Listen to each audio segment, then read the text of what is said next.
平時去珠海，你係咪多數都去大商場嗰度揾嘢食呢？食得多都會覺得悶悶地。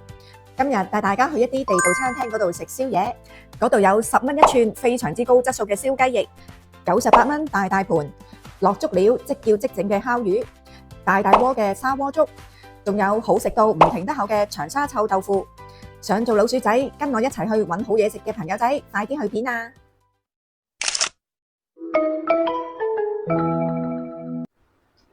！Hello， 大家好，歡迎收睇呢個頻道，我係你哋嘅主持人 Angela 安琪兒。今日同大家去食宵夜嘅地方係喺金灣三灶鎮一個叫做倫理會嘅地方。呢個餐廳叫做隨伴子老長沙龍蝦館。點解話食宵夜？大家睇下佢嘅營業時間，佢係由傍晚5點鐘一路開到半夜2點㗎。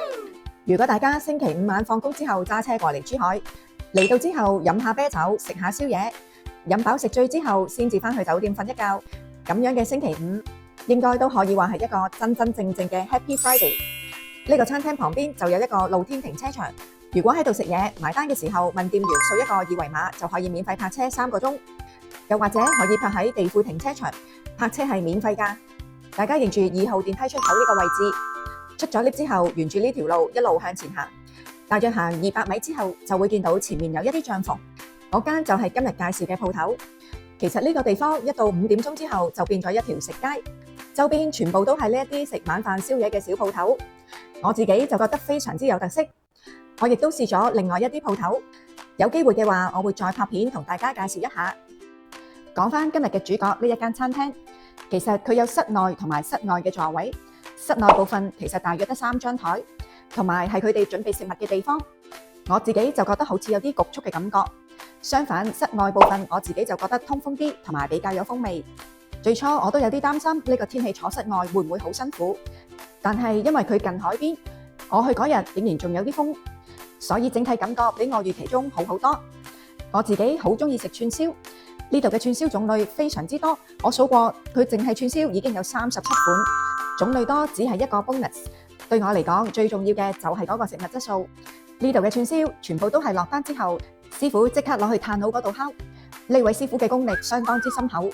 最出色嘅，我覺得就係烤雞翼。以前我哋經常去日本福岡一間居酒屋，為嘅就係嗰度做得非常出色嘅燒雞翼。但係遇到呢一個師傅之後，我哋好開心，以後唔使專登搭飛機，都可以享受到一啲高質素嘅串燒啦。我哋啲串燒咧都嚟咗啦，大家咧睇下。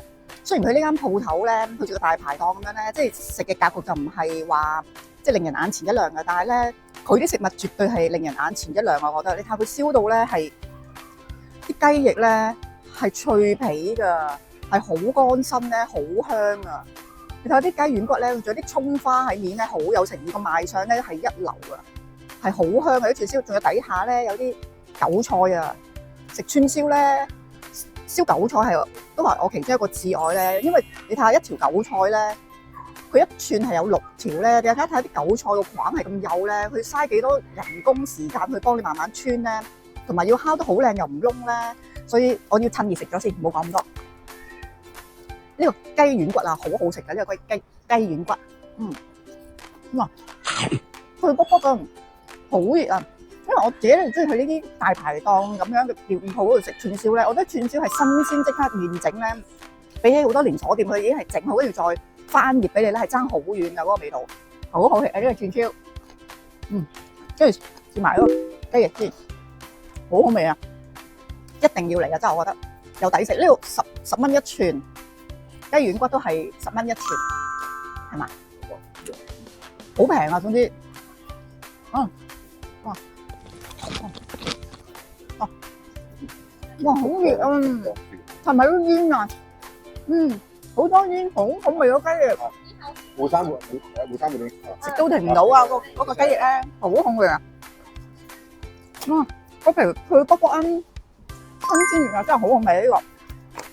哇，佢都好想食啊呢個妹。跟住，哇，到我嘅至愛啊呢個，長過塊面㗎，睇下。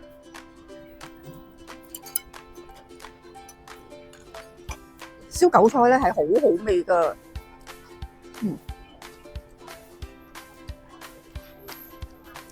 好好味，即係呢度啲串燒係一流啊！真係又抵食。除咗串燒，呢度嘅長沙臭豆腐，我覺得亦都係必食嘅。哇！我哋個臭豆腐嚟咗啦！呢個臭豆腐咧，so far我覺得係暫時我哋喺珠海食過咧最好食嘅臭豆腐。呢個係長沙臭豆腐，你睇下臭到佢，你睇下佢幾想死。因為佢咧係新鮮整咧，係脆卜卜嘅外面咧。大家睇下佢個面頭咧，有好多蒜頭啊，有好多嗰啲醬料嗰啲咁樣咧，調過味咧，又有底下嗰度有少少汁咧，係好好味嘅呢個。脆卜卜嘅喺邊度啊？好好味，外面咧係脆咧，裏面係軟嘅腍嘅，大家睇下。好好味啊！呢個臭豆腐，我覺得一定要食啊！嚟呢度。呢一個烤魚亦都係我哋經常會叫嘅菜式。